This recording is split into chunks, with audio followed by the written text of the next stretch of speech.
इस सब में चीन का क्या होगा? अमेरिका तो हिट ले रहा है इस वजह से, लेकिन आपने बताया कि चीन के भी ऑर्डर्स अब उस तरह से नहीं आ रहे। अभी से ही थे क्रिसमस, अभी वो दिसंबर में क्रिसमस आनी है, लेकिन उससे पहले ज़ाहिर है ऑर्डर अब आएंगे, तैयारी होती है, फिर शिपमेंट होती है। तो चीन इस सूरत हाल में क्या करेगा? क्या वो सर्वाइव कर जाएगा इसको? देखिए, चाइना की जो इकोनॉमी है ना, वो अमेरिकन इकोनॉमी की तर्ज पे काम नहीं करती, क्योंकि चाइना ने जिस तरह से, एक तो पहले अगर चाइना की तारीख देखी जाए तो बहुत दो मुख्तलिफ किस्म के ट्रेंड्स हैं।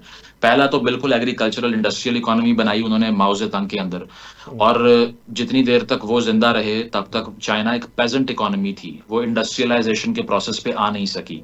लेकिन उसके बाद में जब डेंग जियाओपिंग आते हैं, 70s और 80s का जो चीन का राइज था, जो एरा था, वहां उन्होंने एक्सक्लूसिव इकोनॉमिक जोन्स बनाना शुरू किए। यानी कि फिर उन्होंने थोड़ा सा इकोनॉमी को खोलना शुरू किया, एक्सपैंड करना शुरू किया।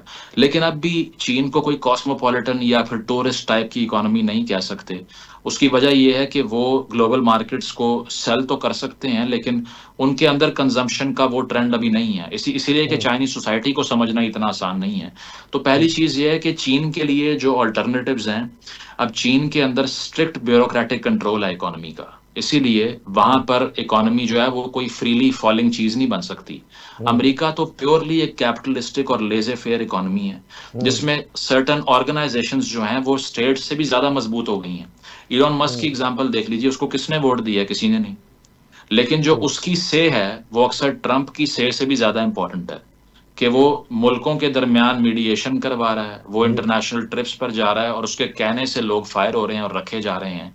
ये जो इन्होंने डोज का डिपार्टमेंट बनाया है, यानी कि डिपार्टमेंट ऑफ गवर्नमेंट एफिशिएंसी, आधे से ज्यादा कंट्रोल तो अमेरिका का उसके हाथ में है इस वक्त। तो इसका मतलब ये है कि जो बिलियनियर्स हैं, स्टेट उनके ताबे है अमेरिका में। लेकिन चीन में बिलियनियर्स चाइनीज कम्युनिस्ट पार्टी के ताबे हैं। ये बहुत बड़ा फर्क है। तो इसीलिए चाइना को अपना जो ट्रेड ट्रेजेक्ट्री है वो तब्दील करते हुए सिर्फ 2-3 दिन लगते हैं, और वो नई पॉलिसीज ले आते हैं उसके बाद में, क्योंकि वहां बिलियनियर्स का प्रेशर ग्रुप नहीं है।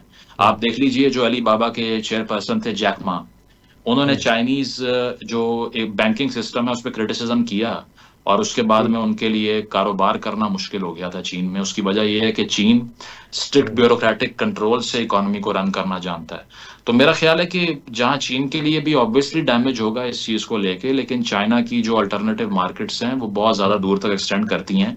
इलेक्ट्रॉनिक व्हीकल्स के अंदर भी वो compete कर रहे हैं, अब वो बैटरीज में भी compete कर रहे हैं अमेरिका को, और इसके अलावा आईटी में तो वो पहले ही compete कर रहे थे।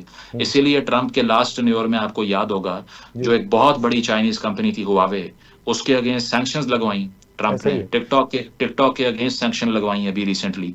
तो अमेरिका को ये इल्म है कि अगर चीन को रोकना है तो फिर सैंक्शन से ही रुकेंगे ये, ठीक। क्योंकि अगर आपने ओपन कंपटीशन कर दिया तो फिर वो कैचअप कर रहे हैं, वो पीछे आ रहे हैं आपके।